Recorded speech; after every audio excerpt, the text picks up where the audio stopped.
Visit India's first underwater tunnel aquarium at VGP Marine Kingdom, Chennai. Mekedatu அணை கட்ட கர்நாடக மாநில அரசு குழுக்களை அமைத்ததற்கு மதிமுக பொதுச் செயலாளர் வைகோ கண்டனம் தெரிவித்துள்ளார். இது தொடர்பாக அவர் வெளியிட்டுள்ள அறிக்கையில், கர்நாடக முதலமைச்சர் சித்தராமையாவின் அறிவிப்பு காவிரி நடுவர் மன்றம் உச்சநீதிமன்ற தீர்ப்புக்கு எதிரானது என்று கூறியுள்ளார்.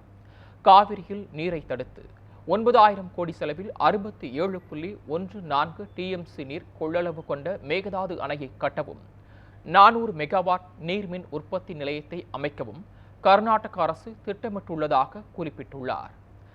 இந்த திட்டத்தை அனுமதித்தால் தமிழகத்தின் காவிரி படுகை மாவட்டங்கள் பாலைவனமாக மாறிவிடும் என்றும், ஏற்கனவே கடந்த 48 ஆண்டுகளில் 15.87 லட்சம் ஹெக்டேர் நிலம் சாகுபடி பரப்பை நாம் இழந்துள்ளதாகவும் தெரிவித்துள்ளார்.